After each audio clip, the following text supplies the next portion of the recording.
Ondrusza przed nami. Króciutki spektakl przygotowany na podstawie bajek owegoż Ondrusza.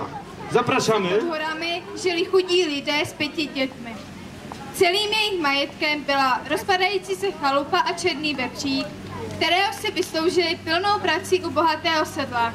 Chodili po mezích a sbírali pro svého vepříka ty nejlepší pochoutky, aby jim rychle a zdravě rostl. Těšili se, že až bude vykrmený, uspořádají zabíjačku, maso prodají a za získané peníze koupí dětem něco na sebe. Když přišel den zabíjačky, dali maso do rosolu, krev smíchali s vařenou pohankou a nadělali z toho jelita. Na druhý den povídá horál. Dobrý, vím, kam pospícháš. Neber však od čertů za jelita žádné peníze. Chtějí po nich jen ubrousek ze 3. stolu. A kdyby se s tebou chtěli hádat, pohrozím touto holí. Děkuji vám, babičko.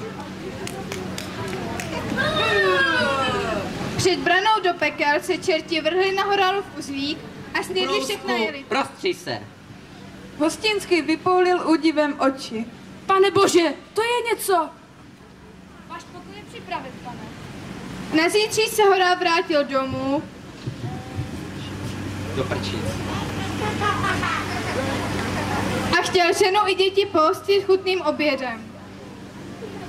Tak, ženo, dávej pozor. Nechci tvoje dukáty. Za jelita chci beránka ze 3. chlívku. Toho ti dát nemůžu. Vy chcete pořádný výprask? Tak Horal obdržel od Belzebuba výměnou za jelita beránka. U lesa se babička Horala zeptala. Víš ty vůbec, co je ten beránek zač? No to nevím. Povězte mi to. Beránku, otřes se. Horal zalomil ruce údivem, protože z třesoucího se beránka začaly na zem pršet zlaté dukáty. Beránku, dost, děkuju. A já zas děkuji vám, milá. Od té doby se lidé v malé vesnici pod horami žilo dobře. Kouzelný ubrousek byl vždy prostředí tím nejchutnějším jídlem, které sytilo všechny hladové.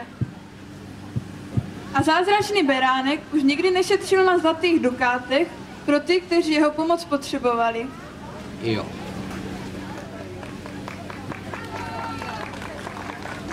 Numer 9 już się szykuje do występu. To będą piosenki, powiem wam od razu. A zaraz później troszeczkę sobie potańczymy i pobawimy się. Szkoła 9 już. To będą piosenki, dzieciaki już są gotowe. Chodźcie na scenę i zaczynamy.